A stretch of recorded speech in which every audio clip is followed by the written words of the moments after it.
Hello students, જય સ્વામિનારાયણ. સહજાનંદ વિદ્યાલય તરફથી ચાલતા ઓનલાઈન વિડીયો લેક્ચરમાં આપણે ધોરણ 12નું ચેપ્ટર નંબર 13નો અભ્યાસ કરીએ છીએ. બરાબર. તો લાસ્ટ ટોપિકમાં આપણે એમાઇન છે એ એમાઇનનો બેઝિક સ્વભાવ. હવે આજના વિડીયો લેક્ચરમાં જોઈએ છીએ કે એમાઇન સંયોજન છે એ એમાઇન સંયોજન છે બેઝિકતાને અસર કરતા પરિબળો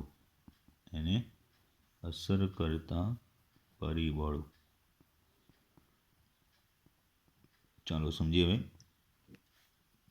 તો જે એમાઇન સંયોજનો છે એની બેઝિકતાને પ્લસ આઈ અથવા માઇનસ આઈ અસરને આધારે જે એમાઇન સંયોજન છે એ એમાઇનની જે બેઝિકતા છે એ બેઝિકતા શાને આધારે પ્લસ આઈ અથવા માઇનસ આઈ જે અસર છે એ અસરને આધારે એમાઇન સંયોજનના કેબીના મૂલ્યનું અર્થઘટન કરવા. એ અસરને આધારે એમાઇન સંયોજન છે એના કેબીના મૂલ્યનું અર્થઘટન કરવા એટલે એની સમજ મેળવવા કેટલાક એમાં વિસંગતતા એટલે કન્ફ્યુઝન રહેલું છે. એમાં કેટલીક વિસંગતતા એટલે કે કન્ફ્યુઝન કે ગૂંચવણા ભરેલું જોવા મળે છે. બરાબર. તો પ્રેરક અસર સિવાય આ જે પ્રેરક અસર છે એ પ્રેરક અસર સિવાય બીજી અન્ય અસરો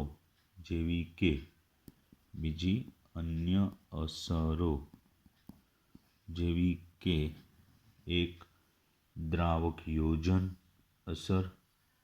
કઈ? દ્રાવક યોજન.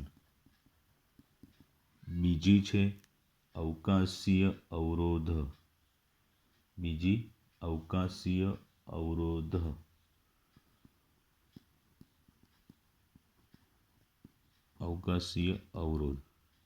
અને ત્રીજી જે કેટાયન બને એનો એટલે ધનાયન બને એ ધનાયનની સ્થાયીતા. એ ઉલ્લેખ નથી કર્યો પણ એ ધ્યાન રાખવાનું. તો અન્ય અસરોમાં દ્રાવક યોજન, અવકાશીય અવરોધ અને જે એનો આયન બને ધનાયન એ ધનાયનની સ્થિરતા વગેરે એમાઇનની બેઝિક પ્રબળતા પર બધા શું કરે છે? એમાઇનની બેઝિક પ્રબળતા પર અસર કરે છે. તો ચાલો કઈ રીતે એ અસર કરે છે એ આપણે વન બાય વન સમજીએ. તો એમાઇન સંયોજનના બંધારણ અને બેઝિકતા વચ્ચેનો સંબંધ. એમાઇન સંયોજનના બંધારણ અને બેઝિકતા વચ્ચેનો સંબંધ. તો એ ટોપિક તરીકે પણ આખો પ્રશ્ન પૂછાય. શું પ્રશ્ન કીધો? એમાઇન. આખો પ્રશ્ન આવી શકે. એમાઇન સંયોજનના બંધારણ અને બેઝિકતા વચ્ચેનો સંબંધ. ચાલો તે સમજીએ વન બાય વન શું કહેવામાં આવ્યું છે એ.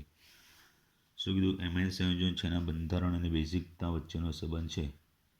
તો એમાઇન સંયોજનની બેઝિકતા અને બંધારણ સાથે સંબંધિત હોય છે.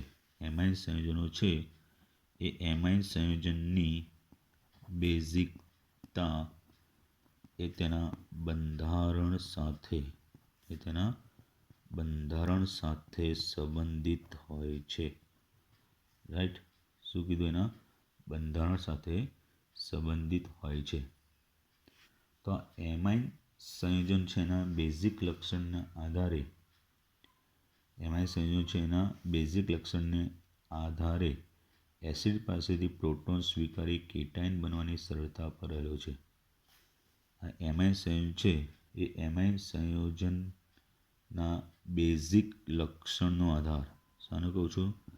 એમાઇન સંયોજન છે એના બેઝિક લક્ષણ જે હોય છે એનો આધાર, તો શાના પર રહ્યો છે? એ બેઝિક લક્ષણનો આધાર એસિડ પાસેથી પ્રોટોન સ્વીકારી, એસિડ પાસેથી પ્રોટોન H+ સ્વીકારી, સાંભળી લેજો, સ્વીકારી અને સરળતાથી કેટાયન બનવાની, સ્વીકારીને કેટાયન સરળતાથી, કેટાયન છે એ કેટાયન સરળતાથી બનવા પર આધાર રહેલો છે. એસિડ પાસેથી પ્રોટોન સ્વીકારીને જે કેટાયન બનવાની સરળતા પર રહેલો છે. તો આ એમાઇન સંયોજનની સરખામણીમાં કેટાયન જેટલો વધુ સ્થાયી હશે, બીજું કે કેટાયન જેટલો વધુ સ્થાયી હશે, બરાબર, જેટલો વધુ સ્થાયી તેટલી એમાઇનની બેઝિકતા વધુ. એટલે બે બાબત, એસિડ પાસેથી પ્રોટોન સ્વીકારીને કેટાયન બનવાની સરળતા, અને બીજું એ જે કેટાયન બને છે જેટલો વધુ સ્થાયી હશે એટલી એની બેઝિકતા વધુ હશે, અથવા એટલો એમાઇન વધુ બેઝિક ગણાશે. તો અહીંયા પહેલાં આપણે શું સમજીએ છીએ કે એમાઇન સંયોજન છે એની બેઝિકતા, એટલે કયા એમાઇન? આલ્કેનેમાઇન. કયા? આલ્કેનેમાઇન સંયોજન વિરુદ્ધ એમોનિયાની બેઝિકતા જોઈએ. આલ્કેનેમાઇન સંયોજન વિરુદ્ધ એમોનિયા છે એની બેઝિકતા સમજીએ. ચાલો તો ધ્યાન આપજો. તો આલ્કેનેમાઇન સંયોજન છે અને એમોનિયાની બેઝિકતાની સરખામણી કરવા તેમની પ્રોટોન સાથેની પ્રક્રિયાને ધ્યાનમાં લઈએ. જેની પ્રોટોન સાથેની પ્રક્રિયા છે એને ધ્યાનમાં લઈએ. પ્રોટોન સાથે પ્રક્રિયા કરે એસિડના પ્રોટોન, તો પ્રક્રિયા થઈને એનો ધન આયન,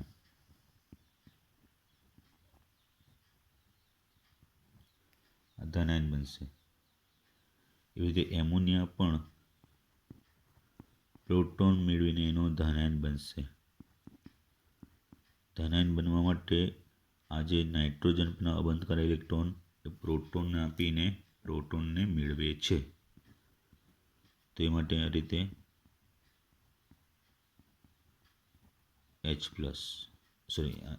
NH4+ એમોનિયમ તરીકે ઓળખાય. તો આલ્કાઇલ સમૂહના, આ જે આલ્કાઇલ સમૂહ છે એ આલ્કાઇલ સમૂહના ઇલેક્ટ્રોન મુક્ત કરવાના, કયા? ઇલેક્ટ્રોન મુક્ત કરવાના સ્વભાવને કારણે તે R ઇલેક્ટ્રોનને નાઇટ્રોજન પરમાણુ તરફ ધકેલે છે, અને એને કારણે એ એસિડના પ્રોટોનને ભાગીદારી કરવા કે જોડવા નાઇટ્રોજન પરમાણુ પરના અબંધકારક ઇલેક્ટ્રોનને વધુ પ્રાપ્ય બનાવે છે. એટલે એનો અર્થ કે એ વધુ સરળતાથી એસિડના પ્રોટોનને મેળવે છે.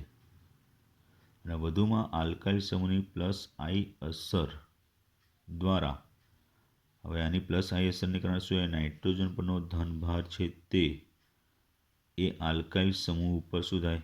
વિતરણ પામે એટલે વહેંચાય. એટલે આ નાઇટ્રોજન પરથી ધનભાર ઘટતો જાય. ધનભાર ઘટતો જાય. કોઈ પણ ધન આયનમાં ધનભાર ઘટે એટલો એ સ્થાયી બને. આ યાદ રાખજો કે કોઈ આયનો પર જેટલો વીજભાર વધુ એટલા એ અસ્થાયી બને, વીજભાર જેટલા ઓછા થાય એટલા એ સ્થાયી બને. તો અહીંયા આની પ્રેરક અસરને કારણે શું કરશે? એ ઇલેક્ટ્રોનને પસાર કરશે, એટલે એ નાઇટ્રોજન પરનો ધનભાર આલ્કાઇલ સમૂહ પર વિતરણ થાય છે. બરાબર. તો એને એમાઇન, આથી એમાઇનમાંથી બનેલું જે વિસ્થાપિત એમોનિયમ આયન છે એ શું? સ્થાયીતા પ્રાપ્ત કરે છે. તેથી શું કહી શકાય કે આલ્કાઇલ એમાઇન છે એ એમાઇન સંયોજનો એમોનિયા કરતાં વધુ પ્રબળ બેઝ છે. આલ્કાઇલ એમાઇન સંયોજનો છે એ કોના કરતાં? એમોનિયા કરતાં વધુ બેઝિક સંયોજન છે. ધ્યાન આપજો. બરાબર. હવે આલ્કાઇલ સમૂહની પ્લસ આઈ અસર દ્વારા ધન ભાર છે એ શું થાય છે? વિતરણ પામે, એટલે કે વિક્ષેપિત થાય છે. ધનભાર છે એ ધનભાર શું થાય? વિક્ષેપિત થાય છે. બરાબર. તો આને કારણે શું કહી શકાય કે એમઆઈ સંયોજનો છે એમાં આલ્કાઇલ સમૂહની સંખ્યા વધવાની સાથે શું થશે? એનો ધનભાર ઘટતો જશે. આલ્કાઇલ સમૂહની સંખ્યા વધવાની સાથે શું થાય છે? આ નાઇટ્રોજન પરનો ધનભાર વિતરણ પામે એમ ધનભાર ઘટતો જાય એમ એ વધુ સ્થાયી થતો જાય. એટલે એને કારણે શું થશે? તેઓ વધુ એસિડિક બનતા જશે. એમ આલ્કાઇલ સમૂહની સંખ્યા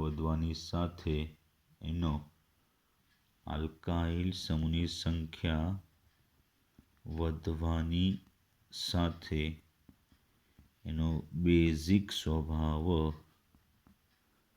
વધતો જાય છે. બરાબર. એટલે આથી વાયુમય અવસ્થામાં સાંભળી લેજો, એમનો એમાઇન સંયોજનો બેઝિકતાનો ક્રમ કે 3 ડિગ્રી એમાઇન, કે આલ્કાઇલ સમૂહની સંખ્યા વધારે એ 2 ડિગ્રી કરતાં, 2 ડિગ્રી એમાઇન એ 1 ડિગ્રી એમાઇન કરતાં, અને 1 ડિગ્રી એ એમોનિયા કરતાં વધુ બેઝિક છે. કઈ અવસ્થામાં કીધું? વાયુમય અવસ્થામાં. બરાબર. ચાલો આમાં પછી આગળની વાત કરું તો એ મુજબ 1 મિનિટ.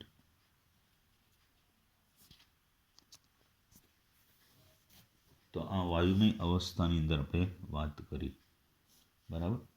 તેના જે કંઈ મૂલ્યો છે પીકેબીના મૂલ્યો એ કોષ્ટક પરથી પણ તમે જોઈને કહી શકો છો. ઓકે. હવે જલીય માધ્યમમાં શાની અંદર વાત કરીએ? જલીય. તો જલીય માધ્યમ છે એમાં પેલો જે ક્રમ હતો એ વાયુમય અવસ્થામાં હતો. હવે જલીય માધ્યમની અંદર વાત કરું છું. તો આ જલીય માધ્યમમાં વિસ્થાપિત એમોનિયમ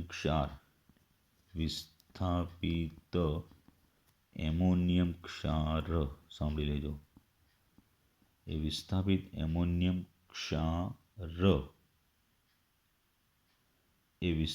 એમોનિયમ ક્ષાર માત્ર આલ્કાઇલ સમૂહની પ્લસ આઈ અસર. જલીય માધ્યમમાં શું કીધું છે? જે વિસ્થાપિત થયેલો એમોનિયમ ક્ષાર છે એ એમોનિયમ ક્ષાર એ માત્ર આલ્કાઇલ સમૂહ, એટલે આર જે હતા આલ્કાઇલ સમૂહ જે છે એ આલ્કાઇલ સમૂહની પ્લસ આઈ, એટલે કે ઇલેક્ટ્રોન મુક્ત કરવાની અસર દ્વારા જ નહીં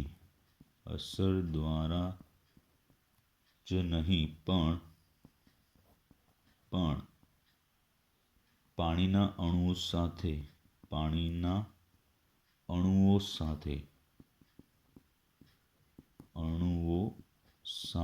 સાથે દ્રાવક યોજન.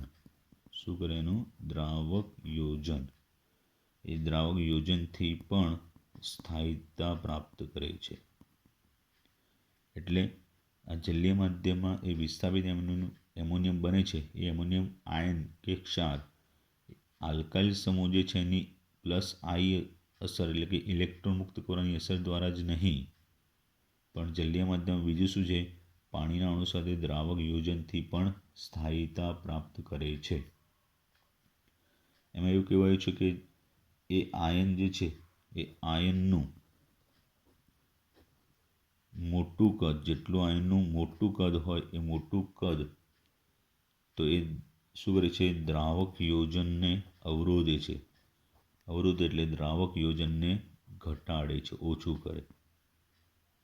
તેથી એ આયનની સ્થાયીતા, તેથી જલીય માધ્યમમાં એ આયનની સ્થાયીતા ઘટે, એટલે આયન ઓછી સ્થાયીતા ધરાવે. સ્થાયીતા ધરાવે. તો આથી એ આયનની સ્થાયીતાનો ક્રમ જલીય માધ્યમમાં એ આયનો છે, એ આયનોની સ્થાયીતાનો ક્રમ કંઈક આ રીતે થશે. તો ધ્યાન આપજો. પ્રાથમિક એમાઇન RNHH એનો ધન આયન બન્યો. તો પ્રાથમિક એમાઇનનો એમોનિયમ ધન આયન,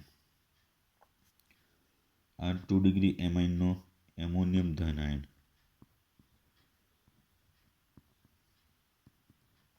આ 3 ડિગ્રી એમાઇનનો એમોનિયમ ધન આયન.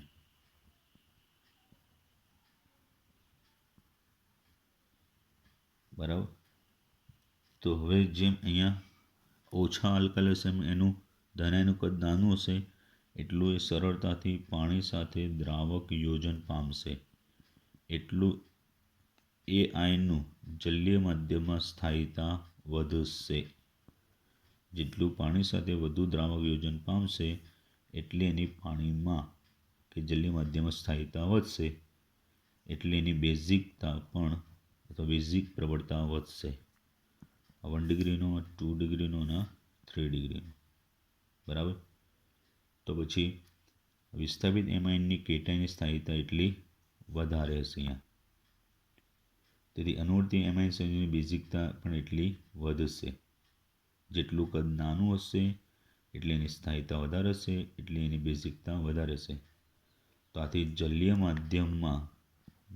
માધ્યમમાં એમની બેઝિકતાનો ક્રમ વાયુમય અવસ્થા કરતાં તદ્દન વિરુદ્ધ થશે, વિપરીત થશે. 1 ડિગ્રી, 2 ડિગ્રી, 3 ડિગ્રી એમોનિયા. સમજ્યા? તો આ રીતે થશે. બીજું કે જ્યારે આલ્કાઇલ સમૂહ જે છે, જ્યારે આર કરવું એટલે આલ્કાઇલ સમજી લેવાનું કે જ્યારે આલ્કાઇલ સમૂહ છે એ આલ્કાઇલ સમૂહ CH3 સમૂહ જેવો નાનો હોય. કોના જેવો? CH3 આલ્કાઇલ સમૂહ એ કોના જેવો? CH3 સમૂહ જેવો કેવો હોય? નાનો હોય. મિથાઇલ જેવો નાનો હોય. સાંભળજો. તો ત્યારે એ હાઇડ્રોજન બંધન માટે, શાના માટે? હાઇડ્રોજન બંધન માટે અવકાશીય અવરોધ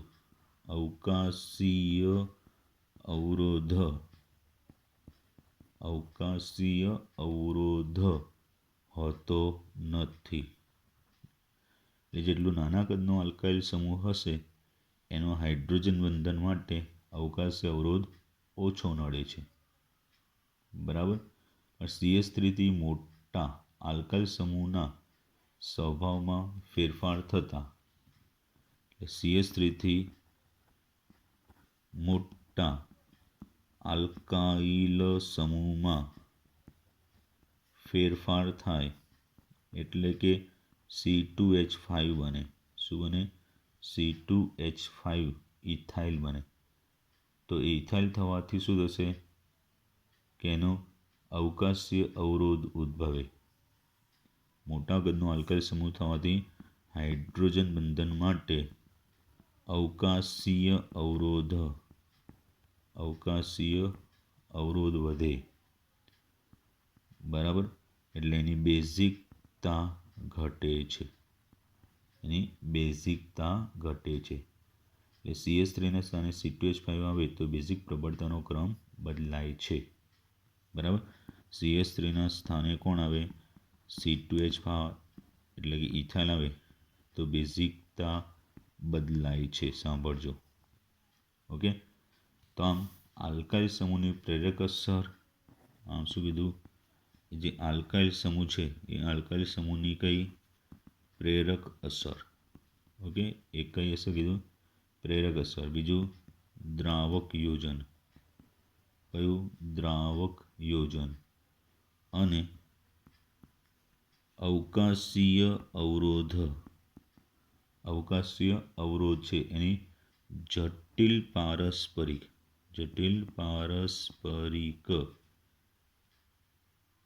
શું કીધું? આ બધાની જટિલ પારસ્પરિક ક્રિયા જલીય માધ્યમમાં આલ્કાઇલ એમાઇન સંયોજન છે એ આલ્કાઇલ એમાઇન સંયોજનની જલીય માધ્યમમાં આલ્કાઇલ એમાઇન સંયોજનની બેઝિક પ્રબળતા નક્કી કરે છે. આલ્કાઇલ એમાઇનની બેઝિક પ્રબળતા નક્કી કરે છે.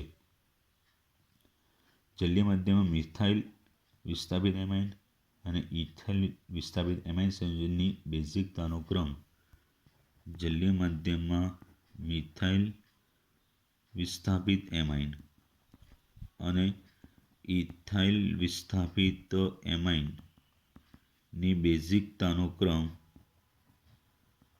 નીચે મુજબ છે.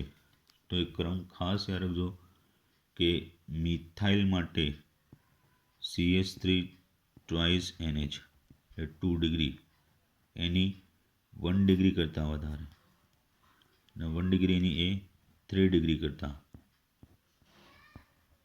અને ઇથાઇલ વિસ્થાપિતમાં C2H5 ટ્વાઇસ NH 2 ડિગ્રી, પછી C2H5 થ્રાઇસ 3 ડિગ્રી અને પછી 1 ડિગ્રી આવે છે.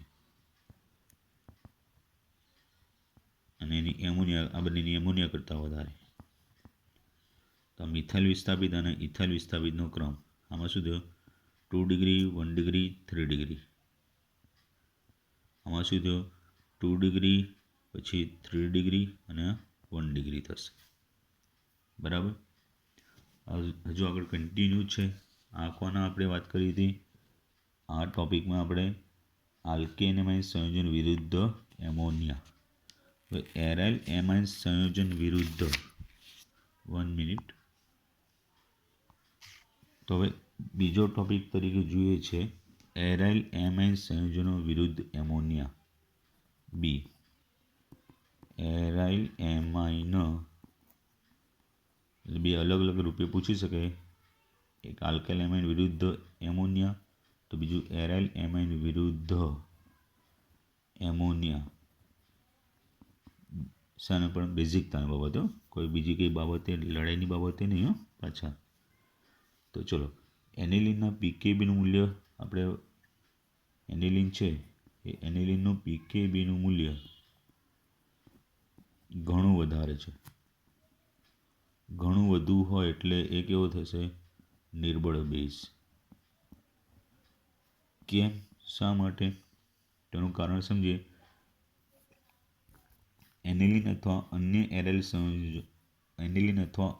એરાઇલ સંયોજનમાં NH2 સમૂહ એ સીધો જ કોની સાથે? બેન્ઝીન વલય સાથે જોડાયેલો હોય છે. તેથી નાઇટ્રોજન પરમાણુ ઉપર જે અબંધકારક ઇલેક્ટ્રોન હોય છે એ અબંધકારક ઇલેક્ટ્રોનનું બેન્ઝીન વલય સાથે, કોની સાથે? બેન્ઝીન વલય સાથે સંયુગ્મન. બેન્ઝીન વલય સાથે સંયુગ્મન હોવાથી પ્રોટોનેશન માટે ઓછું પ્રાપ્ય થાય છે. સંયુગ્મન હોવાથી એ પ્રોટોનેશન માટે ઓછું પ્રાપ્ય થાય છે. ઓછું પ્રાપ્ય થાય. શું કીધું ફરીથી? એનિલિન કે અન્ય એરાઇલ એમાઇન સંયોજનો છે એમાં નાઇટ્રોજન પરમાણુ પર રહેલું અબંધકારક ઇલેક્ટ્રોન યુગ્મ એ બેન્ઝીન વલય સાથે શું થાય? સંયુગ્મન પામે છે. તો એની સાથે સંયુગ્મન હોવાથી જે પ્રોટોનેશન માટેની જે, એટલે પ્રોટોન સ્વીકારવા માટે એ જેટલું પ્રાપ્ય થવું જેટલું પ્રાપ્ય થતું નથી. એ પ્રોટોનેશન માટે ઓછું પ્રાપ્ય થાય છે. તો જે એનિલિનના સંસ્મરણ બંધારણો પરથી આપણે જોઈ શકાય છે. એનિલિન છે એના સંસ્મરણ બંધારણો પરથી જોઈ શકાય છે. તો જોઈ શકીએ. 1 મિનિટ.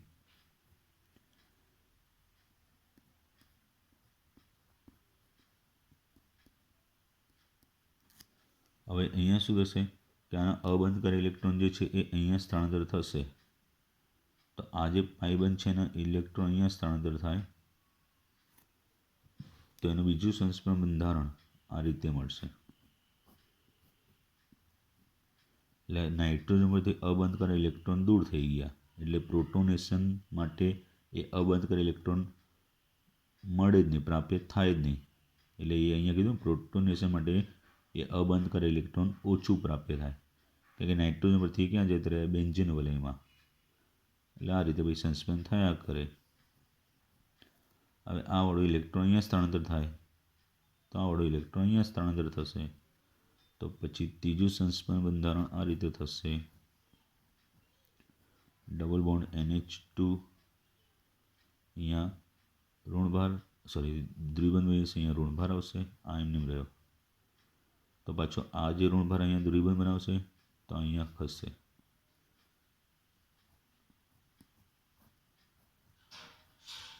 તો ડબલ બોન્ડ NH2 અહીંયા પ્લસ, અહીંયા પ્લસ NH2 પ્લસ આ ઋણભાર થાય. અને પછી છેલ્લે અહીંયા સ્થળાંતર થશે તો આના ઇલેક્ટ્રોન પાછા નાઇટ્રોજન પર આવી જશે. એટલે NH2 આ રીતે 1 2 3 4 5 આ રીતે. તો આ રીતે સંસ્પંદનને કારણે શું થશે? નાઇટ્રોજન પર ઇલેક્ટ્રોન યુગ્મનો ઘટાડો થાય એટલે પ્રોટોનેશન માટે ઓછું પ્રાપ્ય થાય છે. એ કારણે એની બેઝિકતા ઘણી ઓછી છે. બરાબર, બેઝિક પ્રબળતા. હવે બીજું તો બીજી તરફ કે એ પ્રોટોન સ્વીકારી કે મેળવી એનો બનેલો એનિલિનિયમ કયો? એનિલિનિયમ જે આયન છે એ આયન માત્ર બે જ સંસ્પંદન બંધારણ ધરાવે છે. બે સંસ્પંદન બંધારણ જે કેક્યુલે મેળવ્યા હતા ને એ એક આ રીતનું એનિલિનિયમ NH3+, બીજું આ રીતનું NH3+. બરાબર. તો આ રીતે બે સંસ્પંદન બંધારણો મળે છે. જેટલા સંસ્પંદન બંધારણો ઓછા એટલે એની સ્થાયીતા કેવી હોય? એ ધનાયનની સ્થાયીતા ઓછી હોય. સમજ્યા? તો આથી જેટલા વધારે સંસ્પંદન બંધારણો હોય એટલી સ્થાયીતા વધારે હોય, જેટલા સંસ્પંદન બંધારણો ઓછા હોય એટલી સ્થાયીતા ઓછી હોય. આથી એનિલિન જે છે એ એનિલિનિયમ આયન જે ધનાયન બને એની સ્થાયીતા પણ કેવી છે? ઓછી છે. બરાબર. તો એનિલિન અને એનિલિયમ આયન કરતાં વધુ સ્થાયી છે. એટલે એનિલિયમ આયન છે એના કરતાં એનિલિન વધુ સ્થાયી છે, કેમ કે આમાં બે જ છે અને આમાં 5 સંસ્પંદન બંધારણો છે. એટલે અહીંયા સુધી ધનાયન કરતાં એનું મૂળ સંયોજન સ્થાયી છે. ધનાયન સ્થાયી હોવું જોઈએ. એટલે આ ધનાયન એટલો સ્થાયી નથી, ઓછો સ્થાયી છે. બરાબર. તો આથી એનિલિન અથવા અન્ય એરોમેટિક એમાઇન સંયોજનની પ્રોટોન સ્વીકાર્યતા અથવા બેઝિક સ્વભાવ એમોનિયા કરતાં ઓછો છે.